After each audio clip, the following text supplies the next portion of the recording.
지난주에 이어서 오늘 빌립보서 1장 21절부터 지난주에 21절까지 살펴보려고 했는데 제가 20절에 너무 집중하는 바람에 21절까지 나가지 못했는데 오늘 21절부터 한번 살펴보기를 원합니다.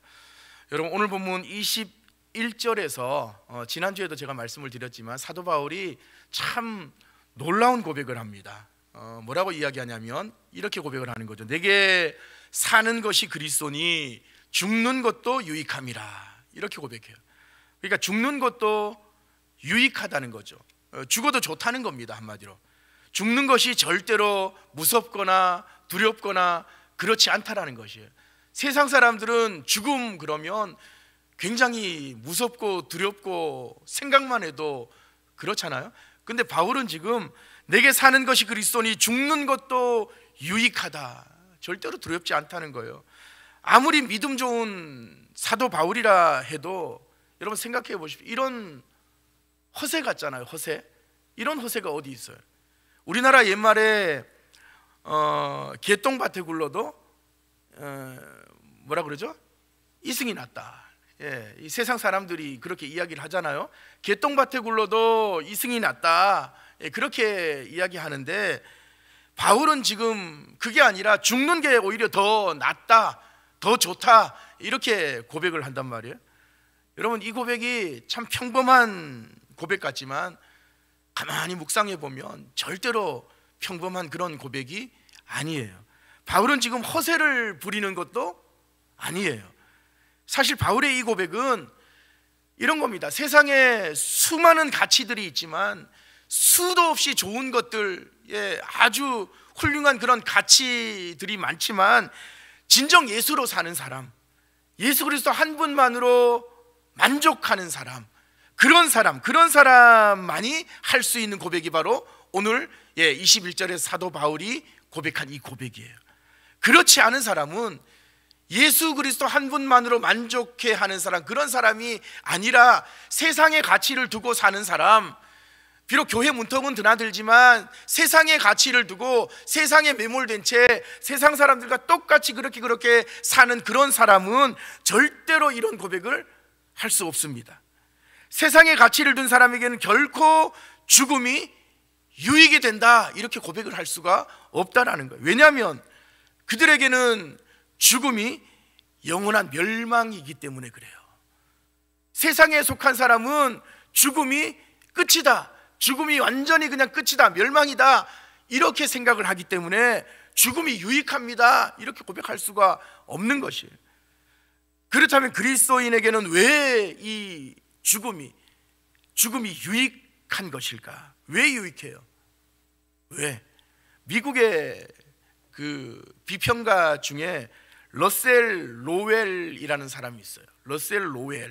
이 사람이 죽음에 대해서 뭐라고 정의하냐면 이렇게 정의한 바 있습니다. 죽음은 우리의 긴 여행이 끝낼 때 우리를 마중하는 가족과 같은 것이다.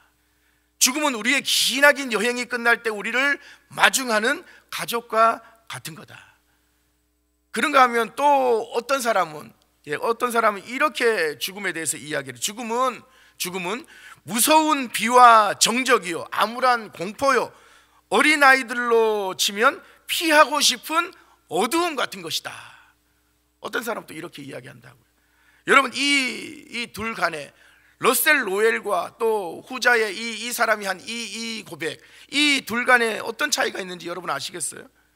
전자는 예수 그리스도 안에서 구원의 확신을 누리며 사는 사람, 그래서 죽음 이후에 저 하늘나라, 저 천국이 확실하게 있다, 분명하게 있다, 그래서 저 하늘나라에 대한 분명한 확신과 소망을 가진 사람의 고백이라면 후자는 어떤 고백이냐? 예수 그리스도를 믿지 않는 사람, 죽음 이후의 세계를 믿지 않는 사람, 세상 사람들, 그 사람들이 하는 고백이에요. 그래서 막연한 죽음에 대해서 막연한 공포와 두려움을 담은 그런 고백이라고 할 수가 있는 거죠. 그러면 성경은 죽음에 대해서 뭐라고 소개하고 있을까? 한 꼭지만 제가 살펴보겠습니다. 히브리서 2장 14절 15절 말씀, 우리 함께 읽어볼까요? 히브리서 2장 14절 15절 앞에 띄워졌는데 다 같이 읽겠습니다. 시작. 자녀들은 혈과 육에 속하였으며 그도 또한 같은 모양으로 혈과 육을 함께 지니심은 죽음을 통하여 죽음의 세력을 잡은 자 곧 마귀를 멸하시며 한평생 매여 종노릇하는 모든 자들을 놓아주려 하심이니.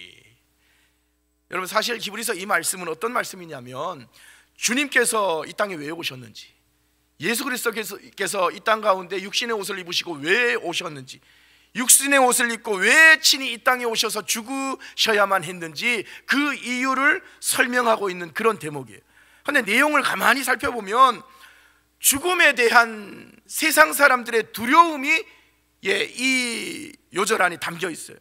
보세요. 또 죽기를 무서워함으로 한평생 매여 종노릇하는 모든 자들, 그러니까 죽음에 대한 세상 사람들의 관점이 바로 이렇다는 거죠. 죽기를 무서워하고 한평생 매여서 종노릇하는 그 사람들이 세상 사람들. 다시 말해서 죽기를 무서워해서 한평생 마귀에게, 사탄에게 끌려다니면서 죄를 지을 수밖에 없는, 그렇게 종노릇하는 모든 자들, 그 세상의 모든 인생들을 그 마귀의 굴레, 마귀의 속박에서 놓아주시려고, 자유케 하시려고 우리 주님이 이 땅 가운데 오셨다라는 것이에요. 여러분 믿으십니까? 우리를 자유케 해주시려고 우리 예수님 친히 육신의 옷을 입고 이 땅 가운데 오셨다, 성경이 그렇게 말씀하는 것이에요. 그리고 우리를 위해 친히 십자가에서 아주 처참하게 물과 피를 다 쏟으시면서 죽으셨잖아요. 성경은 우리에게 그 사실을 분명하게 증거해 주고 있는 것이에요. 그렇다면 이런 맥락에서 오늘 바울이 말하는 죽음이 우리에게 주는 유익, 그게 과연 뭘까? 먼저 오늘 보면 23절에 보시면 이렇게 고백합니다. 내가 그 둘 사이에 끼었으니 차라리 세상을 떠나서 그리스도와 함께 있는 것이 훨씬 더 좋은 일이라 그렇게 하고 싶으나, 이렇게 말해요. 그러니까 무슨 말이냐면 바울은 지금 이것도 좋고 이것도 좋아요. 이 좋은 것 둘 사이에 지금 끼어 있다. 끼어 있다. 둘 사이에 끼어 있는데 그 중에 하나가 뭐냐면 바로 예수 그리스도, 예수님과 함께 있는 것, 그것이에요. 그래서 그게 훨씬 더 좋다. 그게 훨씬 더 좋다. 바울이 지금 그렇게 고백하고 있는 거거든요. 다시 말해서 바울은 지금 고백하기를, 나는 지금 온갖 거짓과 폭력이 난무하는 이 죄악 많은 이 세상에 살면서 매일같이 죄로 인해서 고민하고 또 갈등하고 좌절하고 절망하는데, 그래서 고난과 환난 많은 이 고된 인생을 이제 그만 끝내고 싶은 게 내 솔직한 심정이다. 그리고 내가 붙잡고 있는 확실한 이 소망이신 예수 그리스도, 이 예수 그리스도와 함께 저 영원한 나라에 이제 그만 나는 거하고 싶다. 그 영원한 하나님 나라에 속히 거하고 싶다. 그게 나는 훨씬 더 좋다. 이렇게 지금 사도 바울이 고백하는 것이에요. 그래서 바울은 죽는 게 더 좋다, 이 땅을 사는 것보다 죽는 게 나는 더 좋다, 이렇게 고백하고 있는 거예요.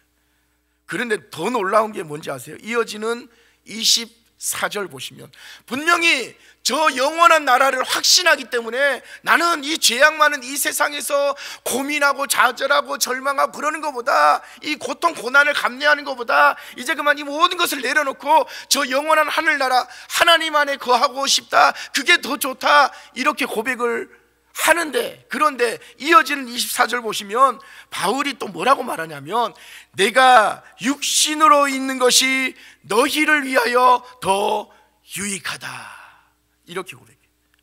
이게 무슨 말이냐면 바울 자신은 지금 죽는 게 더 좋아요. 사실 죽음을 확신하기 때문에, 죽음 이후의 세계를 확신하기 때문에 죽는 게 더 좋다라는 거예요. 죽는 게 더 좋지만 빌립보 교회, 이 교회 교우들을 사랑하는 성도들을 생각하니까 그들을 위해서 세상에서 그들과 함께 하는 것이 더 유익하다, 그런 생각이 든다라는 거예요. 그런데 23절 24절 여러분 가만히 살펴보면 바울이 자기 마음 속내를 이야기하는데 보세요, 두 가지 표현을 써요. 즉 좋은 것과 유익한 것, 이렇게 두 개를 구분해서 표현합니다. 자신이 지금 그 둘 사이에 끼어 있다. 근데 바울이 지금 어떤 상황이냐면, 어떤 상황이에요? 지난 시간에 제가 말씀드렸지만, 누차 지금 제가 이야기하지만 바울의 상황을 늘 우리가 염두에 두고 오늘 빌립보서를 시종 묵상을 하는 것이 중요하다고 여겨져요. 바울은 지금 비록 가택연금 상태지만, 가택연금이지만 엄연히 감옥 안에 있어요. 로마 감옥 안에서 자유를 억압당한 채 죽음을 목전에 둔 상황, 언제 죽을지 몰라요. 언제 바울은 지금 불려나가서 참수형을 당할지 모르는 그런 상황. 또 인간적으로는 로마 교회의 지도자들이 바울을 죄인 취급하며 아주 매도하고 있으니까 인간적으로는 여러분 얼마나 섭섭합니까? 얼마나 억울한 상황이에요. 그런 상황 가운데 바울이 있어요. 게다가 여러분 1차, 2차, 3차 여행, 전도 여행을 하는 동안 그의 몸은 정말 온 몸이 그냥 피투성이가 됐을 정도로 온 몸이 만신창이가 되어서 진짜로 언제 숨이 끊어질지 모르는 바람 앞에 등불 같은 그런 처지에 있는 거예요. 그러니 당연히 그렇잖아요. 모든 걸 이제 내려놓고 이 고통을 이제 끝내고 싶은 게 사람의 당연한 심정 아니겠어요? 그렇죠. 하나님 나라 주님 곁으로 가고 싶은 마음이 당연히 들 수밖에 없는 거예요. 너무너무 고통스러우면 사람이 그렇잖아요. 그런데 바울은 지금 이렇게 말하는 겁니다. 나는 지금 세상을 떠나고 싶은 마음이 간절하다. 아니, 세상을 떠나는 게 나에게는 더 좋다. 이 고통을 그만 끝내는 게 나는 정말 간절한 마음이 이게 더 좋다. 왜냐하면 이 세상 모든 고통과 아픔을 이제 그만 끝내고 저 하늘나라에서 주님과 함께 죽음 이후의 세계가 말이에요. 주님과 함께 그러면 쉴 수 있으니, 안식을 누릴 수 있으니 속히 주님 곁으로 가서 안식을 누리면서 쉬고 싶은 마음이 간절하다. 그러나 너희를 생각하니 내가 아직은 이 땅에 남아있는 것이 너희에게는 더 유익할 거야. 지금 이렇게 이야기하는 거거든요. 죽는 게 나는 더 좋지만 그러나 너희를 생각하니 너희 곁에 남아있는 게 너희에게는 더 유익하다고 여겨져. 바울이 지금 그 이야기를 하고 있는 거거든요. 여러분, 이게 바로 바울의 결정이었어요. 물론 사람이 죽고 사는 건 하나님의 뜻에, 하나님의 손에 달려있지만 바울의 솔직한 심정이 지금 이거라고요. 여러분, 우리는 오늘 이러한 바울의 선택과 결단을 유심히 좀 살펴보고 마음에 새겨야 될 필요가 있다라고 여겨집니다. 사람들은 보통 유익한 쪽보다 좋은 쪽을 선택해요. 내 눈에 보기에 먹음직스럽고 보암직한 어떤 그런 좋은 것을 선택하는 그런 경향이 누구에게나 있습니다. 옳은 길보다는 편한 길을 선택해요. 대부분의 사람들이 선택의 기준 그렇잖아요. 마땅히 옳은 길을 선택해야 된다는 걸 알고 있지만 사실 맞닥뜨리면 옳은 것보다는 편한 길을 더 선호하고 편한 길을 가려고 해요. 그렇다고 여러분 오해하지 마십시오. 좋은 것이 다 그르다, 다 옳지 않다, 제가 그 말씀을 드리는 게 아닙니다. 좋은 것을 먼저 선택하는 게 틀렸다, 그런 말이 아니에요. 적어도 그리스도인이라면 이 선택의 기준이 세상 사람들과 좀 달라야 되지 않겠습니까? 적어도 그리스도인이라면 저마다 주어진 사명이 있기 때문에, 사명은 다 다르잖아요. 여러분, 한 사람 한 사람에게 하나님께서 주신 사명이 다 다른 것이에요. 그런데 누구에게나 사명이 있어요. 그리스도인은 누구에게나. 그래서 사명이 있기 때문에 적어도 그리스도인이라면 나에게 좋은 것보다 모두에게 유익한 것, 그걸 먼저 생각하고 선택하시라는 겁니다. 나에게 개인적으로 좋은 것보다 우리 교회 공동체에 유익한 게 뭘까? 나에게 좋은 것이 이것이라면 교회에 좋은 것은 이거예요. 그럼 이걸 선택하는 게 아니라 적어도 그리스도인이라면 나에게 좋은 것을 과감히 내려놓고 포기하고 교회 공동체, 내가 속한 공동체에 유익한 그것을 선택해야 된다라는 거예요. 여러분, 도전하는 겁니다. 적어도 그리스도인이라면 그렇게 해야 된다라고 저는 믿어요. 그래서 바울은 이 땅에서 자신에게 맡겨진 복음 전파의 사명을 더 이어가기로 결정한 것이. 자기가 생각하기에 자기가 좋은 거는 당연히 죽음 이후의 세계를 확신하니까 마땅히 지금 이 고통을 그냥 끝내고 죽음 이후의 세계, 저 하나님 나라에서 주님과 함께 영원히 그 안식을 누리는 것, 그게 더 좋아요. 그게 더 좋은데 그게 아니라 비록 고통스럽지만, 비록 내 처지가 참 참담하지만 그래도 내가 이 땅에 남아서 교회에 권면하고 위로하고 격려하고 교회를 든든히 세우는 것, 그게 교회 공동체에 더 유익하다고 여겨지니까 그걸 선택하는 거예요. 비록 이 일이 고통스럽고 힘들지만, 그래서 그 일을 그만 끝내고 주님 곁으로 가고 싶은 마음 간절하지만 그의 사명이 아직 남아있다라고 바울이 여기기 때문에 이 땅의 연약한 교회와 좀 더 함께하면서 그들을 위로하고 격려하기로 바울이 결정한 거죠.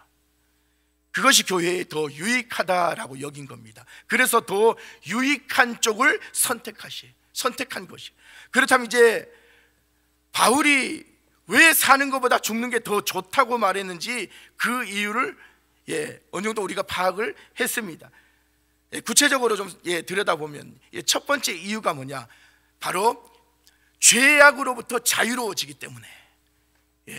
왜 사는 것보다 죽는 게 더 좋다고 바울이 이야기했냐면, 죄악으로부터, 이 땅의 모든 죄악으로부터 자유로워지기 때문에. 즉 죽으면 이 땅의 모든 악한 것들로부터 자유로워지기 때문에 이 땅에 있는 것보다 훨씬 더 좋다는 거예요. 그래서 바울은 오늘 23절에서 죽음을 일컬어 뭐라고 표현합니까? 세상을 떠나서라는 표현을 써요. 그러니까 묶임에서 자유로워지는 이 떠나서라는 이 원어적인 의미가 있거든요. 그러니까 여기서 떠나라는 말을 제가 한번 찾아봐서 헬라어 원어로 어떤 단어를 쓰는지 제가 한번 찾아봤거든요. 찾아보니까 헬라어 단어가 떠나다라는 이 단어가 아날로우라는 단어예요. 제가 예전에도 한번 이거 제가 묵상했었는데 제가 한번 풀어드릴게요. 헬라어 아날로우라는 단어인데, 이 말은 바울이 죽음을 언급할 때 늘 사용했던, 오늘 빌립보서 말고서도 다른 고린도 후서나 여타의 어떤 바울 서신에 죽음을 이야기하면서 늘 사용했던 단어가 헬라어 아날로우라는 단어입니다. 근데 사실 이 말은 이 사도 바울 당시 로마 군대에서 주로 사용하던 그런 단어예요. 이런 겁니다. 로마 군인들은 오늘날 여느 어떤 그 나라들의 어떤 그 군대도 동일하게 그렇지만, 남자들 군대 가보신 분들, 다들 군대 가셨겠지만 군대 가보신 분들 행군을 하잖아요. 행군. 로마 군인들도 늘상 행군을 했어요. 행군. 로마 군인들이 행군할 때 항상 가지고 다녔던 게 뭐냐면 텐트를 가지고 다녔거든요. 정사각 텐트, 천막을 가지고 다녔어요. 그래서 아무리 기나긴 행군을 하더라도 해가 뉘어지고 저녁이 되면 반드시 그들이 준비한 이 천막, 텐트를 치고 그 안에서 잠을 청했어요. 그러니까 텐트는 로마 군대의 임시 숙소였던 거죠.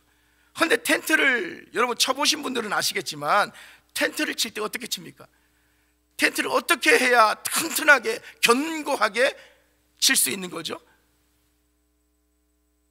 텐트에 이 기둥이 있잖아요. 텐트를 이렇게 지탱하는, 세우는. 여러분, 텐트에 기둥을 많이 세운다고 텐트가 튼튼한가요? 여러분, 그게 아니에요. 텐트의 기둥 숫자가 아무리 많아도 이런 겁니다. 텐트의 천막, 이 천막이 팽팽히 유지되지 않으면 그 텐트는 튼튼할 수가 없죠. 텐트의 그 천막이 아주 팽팽하게 유지되어야 천막이 튼튼한 거예요. 그럼 천막을 팽팽하게 유지시키려면 어떻게 해야 됩니까? 오늘날 우리가 캠핑 가서 텐트를 칠 때도 동일한 이치예요. 천막을 팽팽하게 유지하려면 네모난 각 가장자리 그 모서리에 줄을 이렇게 매달아 가지고 양쪽을 힘껏 잡아당기잖아요. 잡아당겨서 어떻게 합니까? 그리고 땅에다가 저쪽에 팩을 박아가지고 그 팩에다가 줄을 당겨서 아주 꽉 묶어야 됩니다. 그렇게 친 텐트를 로마 군인들은 임시 거처로, 때론 일주일, 한 달 이렇게 임시 거처로 사용을 하는, 거기서 잠을 자고 생활하는 거죠. 그런데 여러분 생각해 보세요. 그들이 임시 숙소로 삼는 텐트를 아무리 튼튼하게 견고하게 잘 쳤다고 할지라도 그들의 그 생활이, 그들의 그 야전 생활이 여러분 편하겠어요? 집에서 생활하는 것보다 그 텐트를 아무리 견고하게 쳤다고 해도 그 텐트에서 생활하는 그 야전 생활이 여러분 생각해보면 얼마나 불편하겠습니까? 제대로 씻지도 못하지요, 제대로 먹지도 못하지요. 눕긴 누웠지만 제대로 이렇게 두 다리 뻗고 잠을 자지도 못하지요. 사실 얼마나 야외에서 생활하는 게 불편합니까? 여러분, 우리네 인생이 바로 이렇다는 거예요. 오늘 빌립보서 그 기저에 아주 깔려있는 사도 바울의 이 사상이 바로 이거거든요. 이거 나그네 사상, 이거예요. 여러분, 우리네 인생이 바로 이렇다는 겁니다. 이 땅에서 우리가 아무리 좋은 것, 아무리 값진 것, 아무리 많은 걸 누리며 산다 해도 결코 이 땅에서의 삶은 우리에게 참 만족과 평강을 주지 못한다는 거예요. 왜요? 왜 그렇습니까? 이 땅은 우리 그리스도인들 입장에서 보면, 믿음의 관점에서 보면 이 땅은 우리의 영원한 거처가 아니기 때문에 그래요. 로마 군대의 임시 장막, 임시 텐트와 같은 임시 처소이기 때문에 그래요. 우리 그리스도인들에게 있어서 이 땅은 50년을 살던 70년을 살던 100년을 살던 이 땅에서의 삶은 그저 영원한 삶이 아니라 잠시 거쳐 지나가는, 그래서 나그네 인생이라고 그러잖아요. 임시 숙소, 임시 거처라는 겁니다. 바울이 그거 이야기하는 거예요. 그런데 보세요, 로마 군대가 임시 텐트를, 숙소를 딱 이렇게 마련하고 일주일, 한 달 이렇게 쭉 지내다가 어느 날 아침에 빰빠라빰빰빰빰, 부대 기상나팔 소리와 함께 이제 부대장이 온 병사들을 집합시키고 이렇게 명령합니다. 제군들 오늘 아침 07시부로 우리의 모든 행군과 작전은 자, 끝이 났다. 이제 제군들에게 휴가를 줄 터이니 제군들은 곧 집에 가게 될 것이다. 귀가하게 될 것이다. 부대장이 이렇게 딱 선포를 합니다. 여러분, 이때 병사들의 기분, 병사들의 마음이 얼마나 좋았겠습니까? 요즘도 우리 군대 간 우리 자녀들 이 휴가 3박 4일 포상 휴가 이렇게 휴가 같은 거 따내려면 운동을 하든 뭘 하든 아주 막 이렇게 치열하게 그거 따려고 막 이렇게 쟁투를 벌이잖아요. 휴가, 이제 휴가예요. 휴가 집으로 보내준다는 거예요. 그러니까 얼마나 이 병사들이 기뻤겠어요. 이제 이 지긋지긋한 작전이 끝나고 이제 이 고된 이 야전 생활이 끝나고 드디어 집에 가는구나. 모두가 기뻐서 막 환호성을 부르며 난리가 났을 것이에요. 그런데 여러분, 이들이 집에 가려면 야전 생활을 한 달, 두 달 하다가 이제 병사들이 부대장의 명을 따라서 이제 집에 귀가합니다. 이제 돌아가요. 집에 가려면 가장 먼저 해야 될 일이 있어요. 바로 보따리 싸서 그냥 갑니까? 그게 아니에요. 가장 먼저 해야 될 일, 그게 뭐냐? 그들이 임시 거처로 사용하던 장막, 이 텐트를 걷어야 되잖아요. 이 텐트를 걷는 일을 가장 먼저 해요. 텐트를 걷는 일에도 근데 순서가 있다고요. 아무렇게나 그냥 대충 막 그렇게 걷는 게 아니라고요. 요령과 질서가 있어요. 텐트를 걷을 때 가장 먼저 해야 되는 일, 그게 뭡니까? 아까 전에 제가 강조했던 텐트를 치면서, 천막을 치면서 이 위에 그 천막을 아주 팽팽하게 잡아당겨서 묶어놓은 팩에다가 이렇게 묶어놓은 그 줄을 푸는 거예요. 줄을 풀어야 돼요. 그 줄을 풀어야지 천막을 차곡차곡 개고 거둘 수가 있는 거잖아요.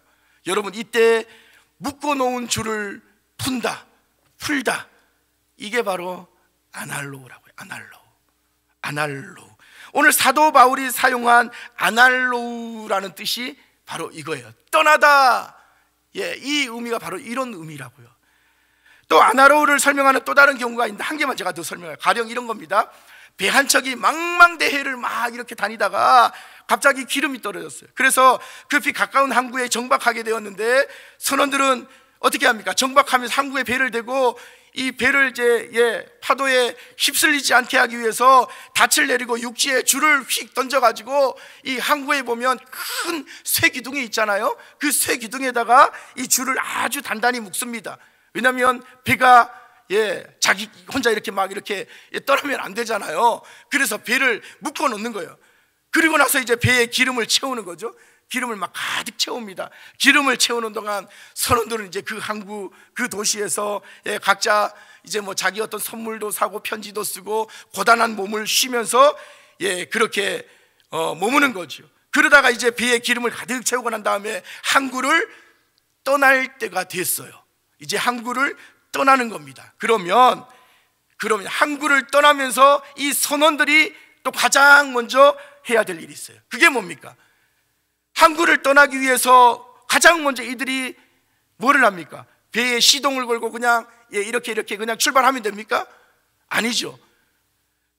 항구 그 쇠기둥에다가 줄을 휙 던져서 꽁꽁 묶어놓은 그 줄을 먼저 풀어야 되는 거예요. 줄을 푸는 것, 여러분 바울이 지금 죽음을 이야기하면서 그가 사용한 아날로우라는 단어가 바로 이거예요. 줄을 푼다, 이런 의미를 가지고 있는 거예요. 쇠기둥에 묶어놓은 줄을 푸는 것. 그러니까 바울은 자신의 죽음을 일컬어서 줄을 풀고 떠나는 것. 어디로 떠나요? 가족한테, 집으로, 아버지의 집으로 떠나는 것. 그때 아나로우라는 헬라어 단어를 그 시대에 사용을 했는데 바울이 그 단어를 차용해 와서 오늘 성경에 쓰고 있다는 거예요. 그러니까 바울은 결코 자기에게 다가오는 이 죽음을, 소리 없이 다가오고 있는 그 죽음을 세상 사람들처럼 절대로 소멸이나 아니면 끝이다 이렇게 이해하지 않았다라는 거예요. 그럼 어떻게 이해했냐? 이 선원들처럼 텐트를 걷고 이제 휴가다, 이제 집으로 돌아가기 위해서 텐트에 그 폴대에 묶인 이 팩에 묶인 그 줄을 푸는 그 군사들처럼 집으로 돌아간다, 그런 의미로 이 아날로우라는 단어를 사용한 거예요. 여러분, 우리가 잘 아는 무디 목사님 있죠. 무디 목사님이 죽기 전에 이런 말을 했다고 합니다. 사랑하는 그 교우들, 성도들을 향해서 아주 유명한 무디 목사님이 남긴 말인데 이런 말을 했대요. 보라, 땅은 물로 가고 내 눈앞에 하늘이 열리는구나. 무디 목사님이 죽으면서 죽기 직전에 이 말을 했대요. 내 눈앞에 하늘이 활짝 열리는구나.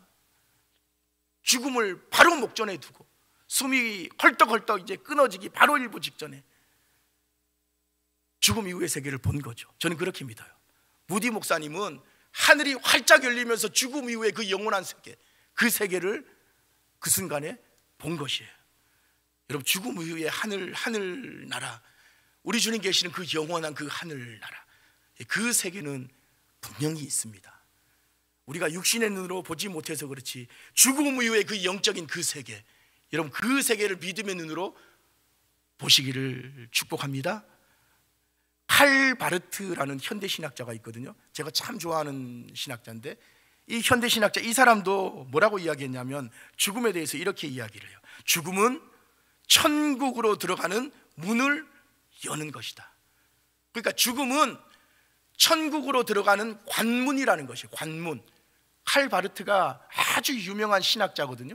근데 이 사람이 죽음에 대해서 이렇게 정의했어요. 여러분, 이렇듯 훌륭한 신앙의 선배들은 죽음을 이야기할 때, 죽음을 맞이할 때 죽음 앞에서 결코 불안해하거나 두려워하거나 모든 것이 끝난 것처럼 그렇게 반응하지 않았어요. 집으로 돌아가는 것처럼, 마치 내가 원래 있던 그곳, 내가 떠나왔던 그곳, 내가 당연히 가야 될 그곳, 그 집, 고향 집, 그 집으로 돌아가는 것처럼 아주 기쁘고 편안하게 그렇게 죽음을 맞이했다고요. 우리 믿는 자들에게 죽음이란 바로 이런 겁니다. 그러므로 여러분 기억하십시오. 우리 믿는 자들에게 죽음은 결코 끝이 아니에요. 세상 사람들처럼 영면한다, 영원히 잠잔다는 거잖아요. 그게 아니에요. 끝이 아니에요. 멸망이 아닌 것이에요. 소멸이 아닌 것입니다. 우리가 원래 있던 그곳, 하나님 아버지가 계신 그곳, 영원한 안식이 있는 저 천국으로 들어가는 관문인 것입니다. 그래서 바울은 고백하기를, 이는 내게 사는 것이 그리스도니 죽는 것도 유익하다. 차라리 세상을 떠나서 그리스도와 함께 있는 것이 훨씬 더 좋은 일이다, 이렇게 고백하고 있는 겁니다. 그의 현실은 비록 죽음을 목전에 둔 절망적인 상황이었지만 여전히 소망 가운데 나는 죽어도 좋다, 이렇게 당당하게 고백하는 이유가 바로 죽음 이후의 세계를 확신했기 때문에. 그러나 그러면서도 그는 여전히 이 땅에서 자신에게 맡겨진 사명이 남아있다면 그렇게 하기로 또한 결정하는 거죠. 여러분, 이 얼마나 놀라운 믿음입니까? 여러분, 이 믿음이 오늘 저와 여러분에게 있기를 간절히 소망합니다.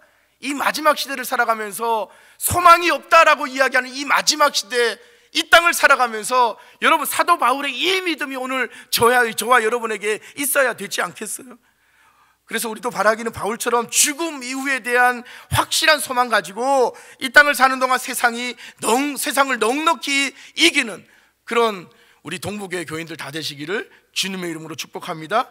또 죽음이 바울에게 유익이 되는 두 번째 이유가 있거든요. 두 번째 이유, 그게 뭐냐?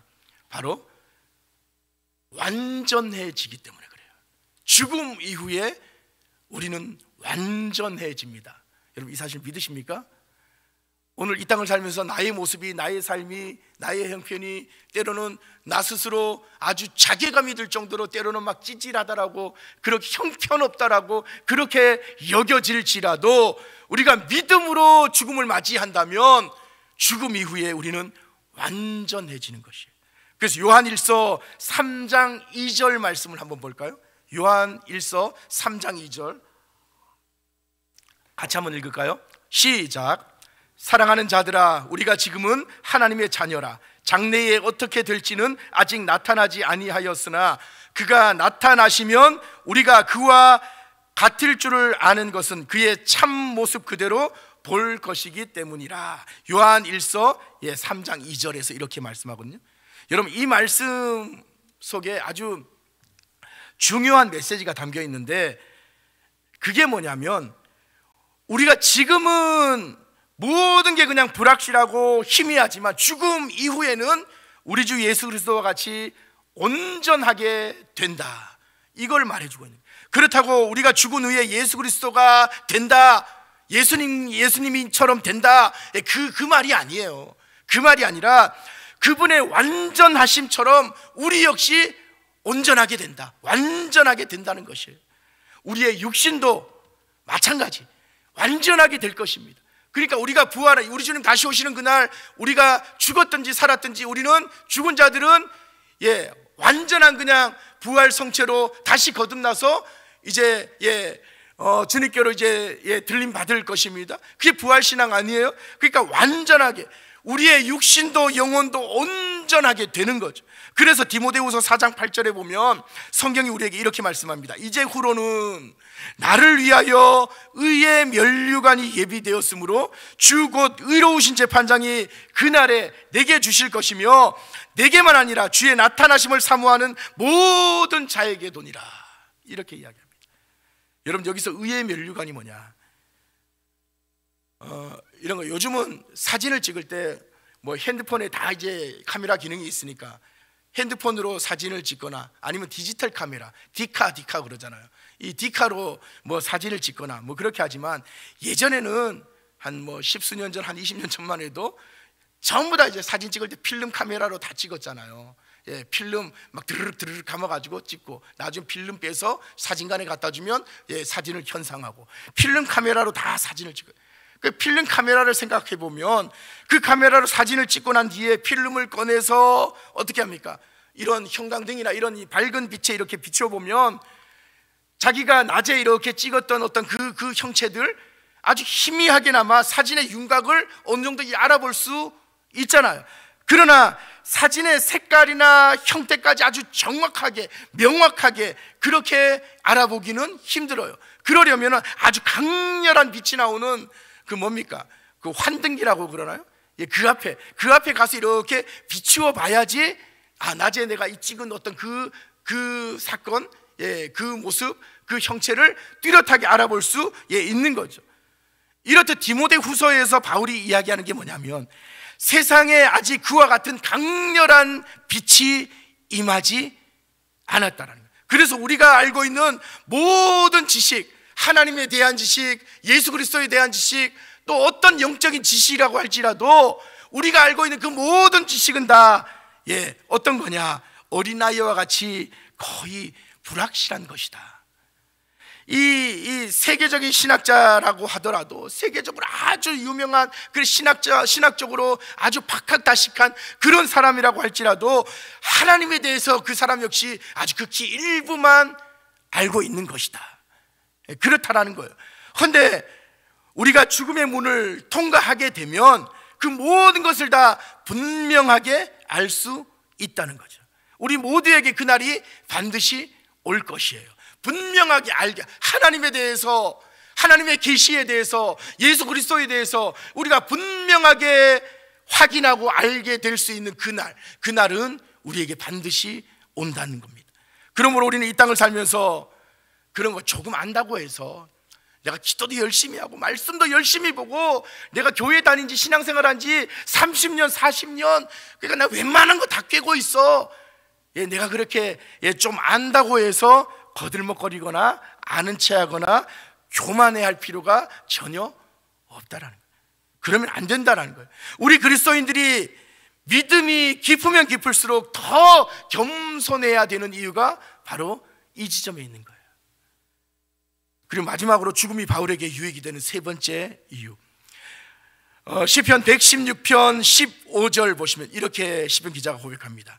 그의 경건한 자들의 죽음은 여호와께서 보시기에 귀중한 것이로다. 다시, 그의 경건한 자들의 죽음은 여호와께서 보시기에 귀중한 것이로다. 즉 하나님이 경건한 자들의 죽음을 귀하게 보신다, 귀중하게 보신다. 성경이 그렇게 이야기하고 있는 것이에요. 그렇게 말씀하고 있는 건데, 여기서 경건한 자들이란 오늘 저와 여러분 성도를 가리킵니다. 믿음으로 하나님의 자녀가 된 오늘 저와 여러분, 하나님의 자녀된 오늘날 그리스도인들, 성도를 가리키는 거예요. 그러니까 하나님이 성도의 죽음을 귀하게 여기신다는 거예요. 귀중하게 여기신다는 거예요. 그 이유가 뭐냐? 여러분, 성도가 누굽니까? 하나님의 자녀예요. 주의 거룩한 백성인 오늘 저와 여러분, 이 그리스도인을 다른 말로 하면 우리 성경에서 그런 표현, 그런 비유 많이 쓰는데, 예수 그리스도와 혼인 직전에 약혼 관계에 있는 신부, 성도는 그런 정체성을 가지고 있는 거예요. 오늘 저와 여러분이 그런 존재라는 겁니다. 그래서 우리는 복음서에 나오는 이 열처녀 비유처럼 결혼식 날짜, 혼인 날짜만 기다리면서 정말 예쁘게, 아주 순결하게, 정결하게 그렇게 단장하고 있는 신부와 같다. 누가요? 성도는, 그리스도인은 그렇다라는 거예요. 그런 존재라는 거예요. 그래서 마땅히 신부는 결혼식 날 이 디데이, 그 디데이까지 어떻게 지내야 되느냐? 거룩함을 지켜야 돼요.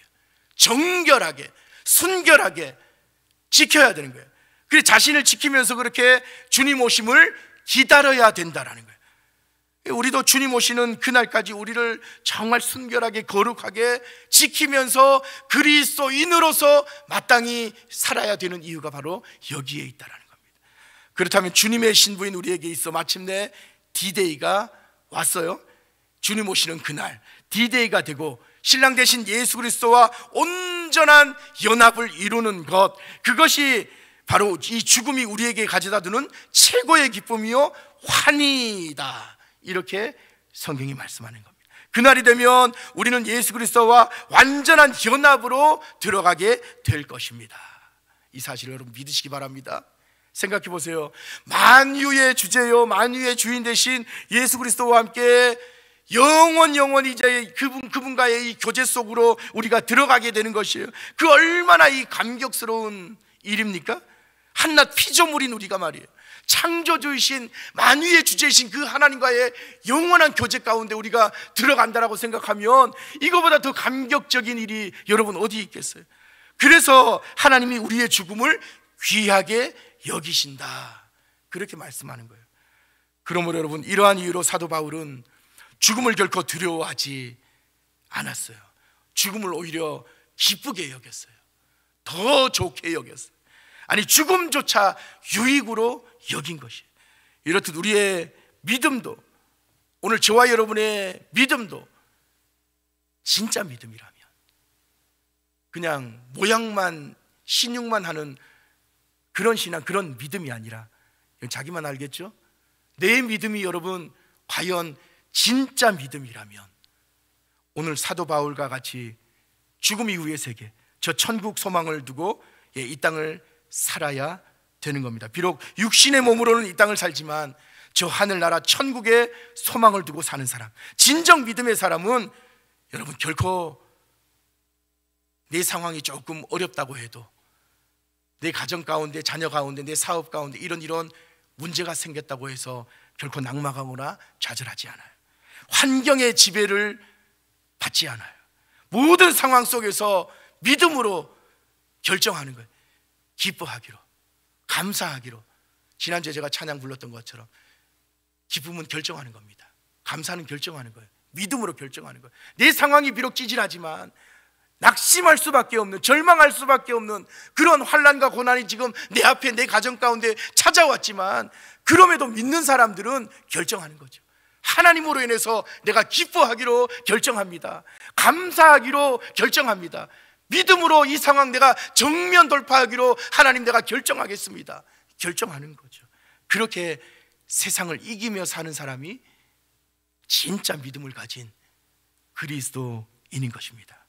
절대 세상 것에 가치를 두며 살지 않는 거죠.